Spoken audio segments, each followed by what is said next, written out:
Welcome back to the Real Estate Insider Podcast, the show where we highlight the agents who don't just close deals, they also carry people. I'm your host, Jared Sawyer. I've been in the mortgage industry for 22 years now, and what pushed me to start this podcast was simple. Social media loves horror stories. The loudest voices get the attention, but agents who work their tails off, serve with integrity, and quietly do the right thing don't always get their flowers. Today's guest is the kind of agent that the show is actually made for. Katie Darby has been in real estate for 10 years. Her story starts long before that, though. Finance degree, finance analyst, motherhood, entrepreneurship, building a drapery and upholstery business from scratch, moving her family across the country to Arizona without ever visiting, and then choosing to do real estate the right way. By starting the transaction coordinator, she learned the contract, learned the language, and the full process before ever representing any clients. But what makes Katie different isn't just her systems, it's her heart. She treats business like a ministry. She leads with service. She prays for her clients. She's built her growth through relationships, not just paid leads or advertising. And she's navigated every deal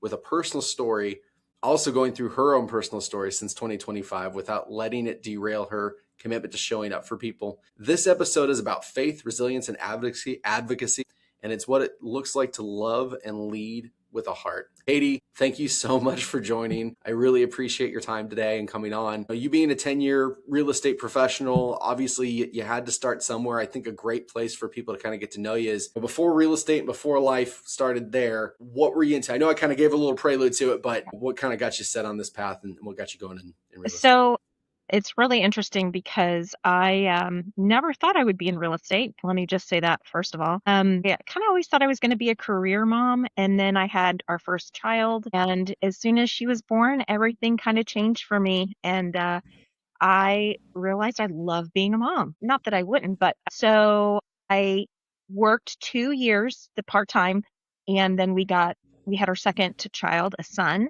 And at that point, I quit the financial industry because it was just like I had no heart for it anymore. I didn't love it. I loved my kids. So I started doing draperies out of my house, making them for my home. And when I started staying home, I got a referral of, hey, could you make something for me? And so that's kind of how that business started. I did it completely around my kids' schedule because for me, like being there for my family was my number one priority. And I have this saying that we learned a long time ago, which I'm so thankful for, is you can have it all, you just can't have it all at one time. And Mhm. I really lived by that because I wanted to be present for my kids. And I was a daycare kid, so I know what that was like. And so my husband and I decided to live on love for a very long time. We had two more kids, so we had four kids, and it was just like God just kept giving us opening doors that we never even thought imaginable. So when my youngest went to kindergarten, I ramped up and I ended up joining a custom upholstery company that wanted to start doing draperies. So I ran their drapery department while they still had the upholstery side. And then 2 years later, my husband got an opportunity to move to Phoenix with his work. And here we are. We've been in Phoenix for about 10 years. And so it's been a wonderful opportunity. We're now empty nesters after 10 years. And so that has looked so different every single year because honestly, being a mom and loving the Lord and loving people is my number one priority. Real estate is second. And if I'm not doing the first well, then the second just doesn't happen. Sure, sure. So you have finance degree, Yes. then motherhood, Yeah. then taught yourself a sewing. Yeah. You're sewing and built a drapery business from scratch. Yes. Take me through kind of the maturation process. What did entrepreneurship teach you early on? It taught me several things. Number one is, well, so for like real estate in particular, it taught me that you have to have empathy for other people. And the only way that you can have that is to live that, right? And like growing up with my kids, the saying hurt people, it's so true. And so if you come from a place of always trying to understand and learn where people are so that you can meet them and hear them, and empathize with them, but then advocate for them. And that's the piece that I love the most about being an entrepreneur. When we moved here, I had some opportunities to go into design, working with like Hunter Douglas or California Closets. And I just thought the thought of working for someone was like, I thought I was going to be put in jail because my kids came first. My husband and my kids and my family came first. And I didn't want anyone or anything telling me what to do. I was disciplined enough. I knew what I needed to do and how I needed to do it. I just had to be willing to take the risk. And that was the biggest piece is the risk of um, going out on my own, starting a business. But also, again, we took that risk for 15 years when I quit work. I mean, to support a family of 6 on one income and some extra income every now and again, that is not easy. So it takes a lot of No. creativity, it takes a lot of discipline, but it takes a lot of love. And we've had our ups and downs when the market kind of went really far down. We went down with it, and so we slowly had to build ourselves out of that as a family. Took us 7 years to recover from that, but we did, and we're here to stand and show for it. So I was always kind of an average student. I never was like a straight A student. All my friends were. I hung out with the right crowd. I just was always like, how do they do this? But I remember I had my parents' friends, they would be like, you're going to go so far in life, Katie, because you know how to work hard and be persistent, where a lot of people don't. And so I'm grateful that, I had reading challenges growing up. I'm grateful I was the second of 4 kids. Like, it wasn't like anything was kind of handed to me. I'm so grateful for every opportunity. And I want other people to know that they are cared for, loved, seen, and heard. And there's solutions out there no matter what your situation. That's beautiful. So your family also makes a complete blind move from Georgia to Arizona. Yes. Yeah. Never visited. No. What was that season like? Um, it was really a season of faith, to be completely honest. Mm. We sat down with our 4 kids. So our oldest was a sophomore in school, and our youngest was in second grade. So we had high school, middle school, elementary school. And we asked them and we were like, guys, what do you think about this? And they were all like, do they have Chick-fil-A? Yes, they have Chick-fil-A. Okay, we're willing to Do go. they have Chick-fil-A? I love it. So they had sweet tea, and that was important Yep. to them. None of them drink sweet tea anymore. But so, it taught us so many things as a family. It grew us so much closer as a family because when you don't have anybody around you, it really changes things. But it was like God knew He was kind of preparing us because we had left a large church that we loved, we were so involved in, and we went and did another plant church with like 20 people. And I remember thinking, okay, how is this going to benefit our 4 kids? They need youth group, they need ministry, all these things. But it was so beautiful. And then God was like, okay, you took that move. Now I want you to move across the country. And again, with the real estate, I never intended to go into real estate. I spent 7 months getting our kids acclimated into Arizona and schools. And so when they went back to school in July, I did a resume, which I hadn't done in 20 years. And then I found, I made a connection with a realtor that was right there in the community where we lived. I could walk to the kids' school and I could walk to the office. So it was perfect. And Perfect. that's kind of how it all started. Right on. So you mentioned something on our first call Hmm. that something that the relocation agent missed, a key detail. Your daughter had one non-negotiable, Yes. Hamilton High School. Yes. My alma mater too, Yes. ironically enough. What did that experience teach you about what clients need from like an advocacy standpoint, especially moving across the country Yeah. blind? Yeah. Yeah. I think that is like one thing that was so huge. She was a very nice person. And one thing I loved that she did was she had like snacks and drinks and things for when we came to visit. So as a mom, I was like, oh my gosh, that's so thoughtful. But our biggest issue was being in a high school. My daughter, she's now a doctor. She had to go to Hamilton High School. And so we were like, okay, we can make that happen. But the agent didn't tell us about the fact that they have open boundaries here. In Georgia, there are no open boundaries. You have to live Mm, in the school district, no ifs, ands, or buts about it. So we ended up, getting a home in a community, which was fine and it was great. But it was one of those things where it was like, this was important, but she didn't know and she didn't bother to tell us because she didn't live in the area where we were. And so when someone says schools are super important, I obviously cannot direct them, but I can at least say, okay, well, just something to think about. There's open boundaries here. So, yeah. And the other thing is I remember when I first got my license, I was like, who would want to work with me? Nobody even knows me. We've only lived here 7 months. There's 54,000 realtors. This is silly. And so I just did my transaction coordinating. I just learned the contract and I did all of that. And then I realized as time went on, I can really help people, especially people that are relocating, especially people first time home buyers. Like there's a lot of things that I offer that other agents don't offer. And so I always say, being a mom of four, I know how to advocate and negotiate. Like I like that. Yeah. You touched on going the TC route, which is kind of rare. And you also mentioned something about the first 75 transactions kind of give you a good understanding of how Mhm. to do things. So what would you say that route taught you that maybe some agents miss early on in their career? So the one thing I am a constant learner. And so for me, I felt like trying to represent someone in their largest transaction, I could not do that unless I knew that contract backward and forward, unless I knew the real estate industry, the ins and outs of it. And so for me, it was like, I am not going to go out and do something for someone else if I am not fully 100% understanding what I'm doing, knowing the contract. We don't have attorneys here. So it is super important that I know all the ins and outs of what that looks like. So I asked a zillion questions, but that is one thing that you learn when you are not the smartest person is you're always willing to ask questions and grow and learn. And so I'm always taking continuing ed classes and trying to be a better agent, but also helping the agent on the other side too, working together with the title company, the agent, with the lenders. Because I am a finance person, I'm always thinking outside the box as well. So one of my first buyers, they didn't think that they could buy because they had filed bankruptcy.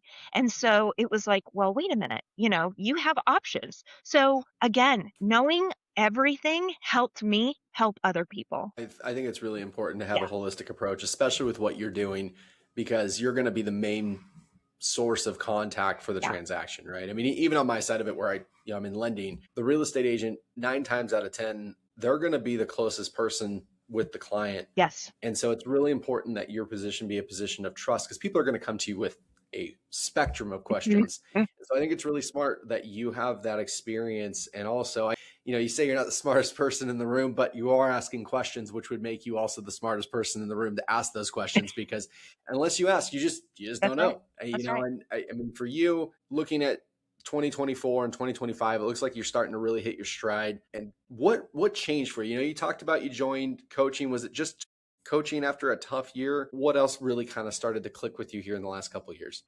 So coaching was number one.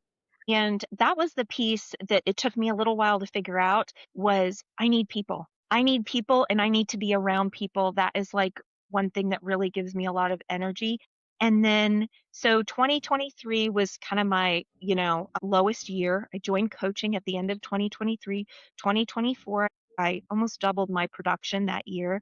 And Wow. that was coaching and that was slowly learning. But you give me a plan, you give me steps one, two, three, I'm going to do steps one, two, and three. And I think that's where a lot of people um, maybe don't follow through is I am a follow through person. So that's what I did. And so when I got into, and then I did a second coaching group starting in 2025. And she was like, Katie, you need to leverage pretty quick because my end of my 24 was just ramping up and ramping up. And so 2025 was leverage. Like I got the most amazing transaction coordinator. She is phenomenal. And I also have a virtual assistant that helps me with my social media and my marketing. And I've leveraged more things so I have time to be in front of my clients. I have time to do what I'm really good at, which is being with people and trying to serve my clients the very best I can and letting people that are really good at social media and paperwork do those things for me. So that's really been the biggest change for me over this last year is leverage. And then moving into 2026, I want to again leverage my time, leverage my energy so that I can continue to grow my business again, but really provide the best client care possible. Well, I love to hear all that. And you nailed it. When you leverage and delegate, Yeah. to people that are good in their own fields. It enables you to be the best at what you do. You know, and you talk about your business being a ministry, which is super powerful. What does that look like in real life? What makes your business a ministry to you? So, number one, everyone that all the referrals that I get, like all the clients I get, I could sit here and tell you story after story. I could write a book about how people come into my life for me to help them buy and sell homes. But it's all trust. People trust me. And a lot of the people that I help are, fellow Christians that, maybe go to my church or friends of friends. But some people find me on Google or Zillow based on my reviews. And so, I'm always like, interview people, make sure that there's a good fit, because sometimes we're not a good fit. And so that's the biggest thing. And so then it's about caring for that client. And again, like, treating everyone with care and professionalism is huge. And to me, that's just like a basic, like, Jesus talks about it's better to serve than be served. And so I always want to make sure that I'm serving my clients well, but I'm also serving the lender well, the title company well, like treating people with respect and honor. But then I also pray for all of my clients. They don't know that. But, when I am working with clients that are Christians, I will pray with them, because it is the one of the biggest decisions they'll make, and it's stressful and it's so anxiety driven. And I always say, I'm like, every agent should buy and sell every couple of years to remember what it's like to move and to apply for a loan and to, get your house ready to sell. And so, it's always about making sure that I'm the right fit for that client and that client's the right fit for me. It's a mutual respect. And, you know, I'm so blown away by how the Lord has blessed my business, and the mindset of nobody will want to work with me. I'm not from here. I didn't go to school here.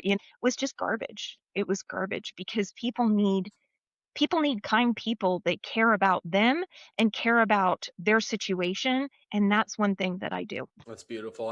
For someone listening who wants to build a value-based business, Mhm. what do you think the first habit they should really adopt be Habit-based business. So I would for a say, faith-based business? Yeah. yeah. So my biggest thing is making sure that you treat your business like a business. Get up every morning. I mean, I am such a boring habitual person. Ask my children. I do the same thing every morning. I get up, I have my coffee, have my quiet time, go for a walk. I mean, it is like clockwork. But then I start my day and I treat my business like a business. So when I say I'm going to do something, I do it. And and if I don't have things to do, then I make sure that I'm doing something productive to help my business grow. And I'm also surrounded by other professional, successful agents. I am not going to be in a room with people that are complaining, with people that are saying the sky is falling and all of that. That is something that I will not do, because I have learned being around those kind of people will only bring my business down. So I want to be around people that are uplifting. But for me, so for example, I never miss a Tuesday, because Tuesday mornings I lead a Bible study on Tuesday mornings. And Tuesday evenings, we host a small group in our home. And Sunday mornings, I'm not missing church. Like, there are things that are non negotiables for me, because they are the number one priority in my life. And it's like, if I am not, if that is not my first priority, then everything else falls out of place. So, starting my day with quiet time, making sure that I'm praying for those that God has put in my life at that time, and treating others as best I can with the best respect I can, is all I can do. That's beautiful. And life doesn't come without some storms. And you went through one this last year. It put you through some really hard seasons and some stuff that you faced that you said could have derailed you, but it didn't. What did you learn about yourself over this past year as you were going through it that maybe somebody listening is in a storm right now and they might need to hear? Yeah. So for me, my family has always been my number one priority. Like, they are my life. And, with older children, you sometimes have kids that walk away, and we have no control over that. And so we had really, really high highs with weddings, graduations this year. But then we had situations where, one of our children decided that they, didn't feel cared for. And so that really put us in a very, very hard season. I took it very personally, and it was really one of the hardest things I've ever gone through. It was about 3 months of just ultimate sadness and survival. And, Yeah. we had so many people in our small group, friends, family members that loved us well through it. They understood. And like my coaches, they were like, Katie, all I want you to do is take care of the people that are in your life right now. Nothing else matters. Just focus on taking care of that and taking care of you. And then try to start finding joy again in your life. And so, the second half of the year, it was third quarter was just kind of a whirlwind. And Mhm. by fourth quarter, I started finding joy again. And I can say now that like I have joy in the Lord again, and I just don't know what I would do without our church family, without our friends and our family supporting us and loving us through such a hard season. Nothing has changed, unfortunately, but I had people supporting and loving us, and I had leverage again, like I had my transaction coordinator helping me take care of all the paperwork. I had my virtual assistant doing my marketing pieces and things like that. So I could be present when I needed to be present. And then when I wasn't present, I was on the couch sleeping, or like, I was I was inactive for a couple of Yeah. months, which is not like me, but I needed that time to mourn and just deal with the situation that we were in.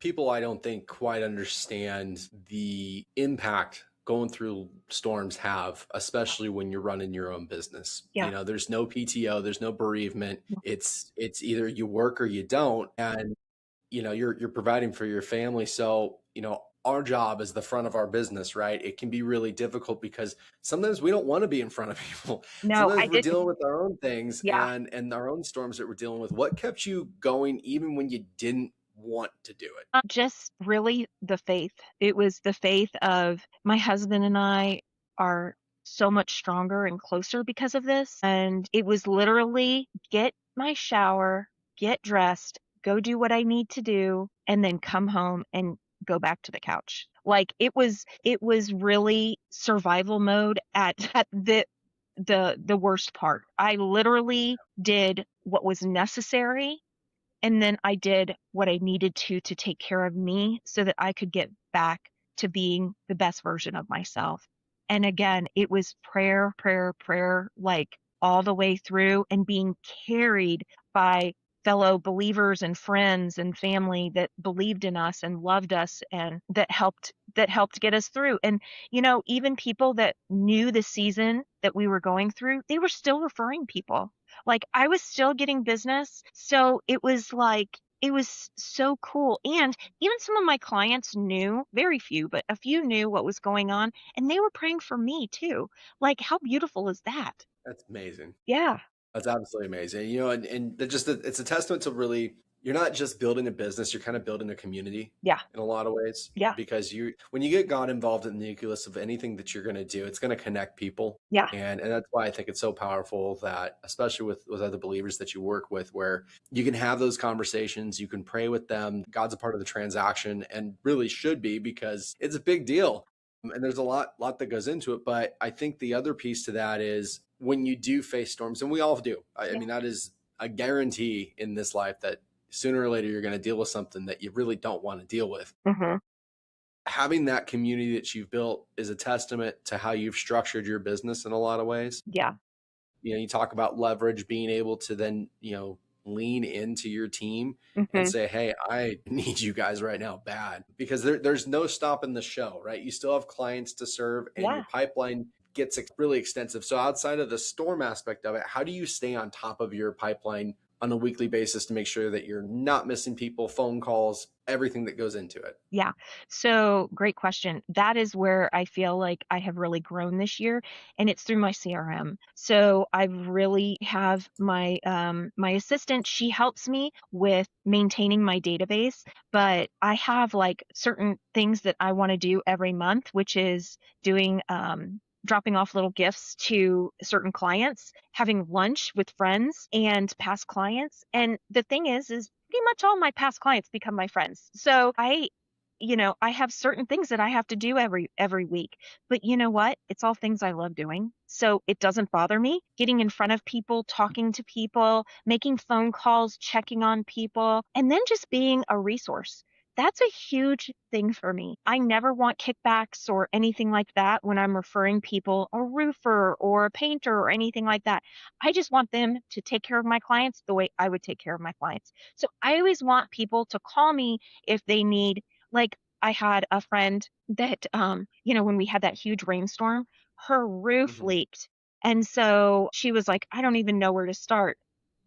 I put her in contact with my roofer, with my, restoration company, with my painter. And so she was able to get everything squared away before Thanksgiving. And so it's just things like that, like just being a resource, being there to help other people. It just comes back tenfold. So it's a beautiful thing. And, when the Lord says, you can never give enough, it really is true because he's just going to bless your socks off. And that's what he's done with my husband and I. And, when people are like, we don't have any money, whatever, we get it. Like, we get it. I remember there were times we would look at our tax returns and think, how in the world have we supported our family on this little bit of money? And but the Lord has always provided. And so living that way for 15 years it builds your faith. That's what it does. It builds your faith. And again, it's just like, it's a muscle. Like your faith is a muscle. And the more you trust, the more it grows. The more you trust, the more it grows. And so, that time period, it gets shorter and shorter the longer you walk with the Lord and you trust in him.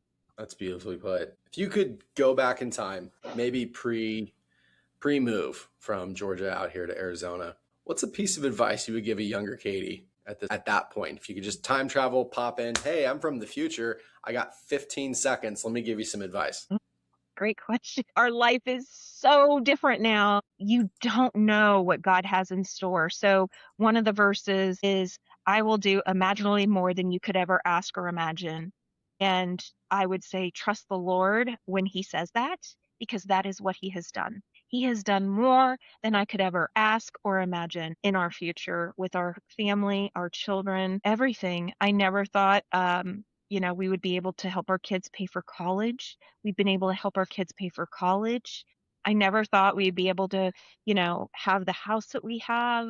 There's just so many things. There's so many things.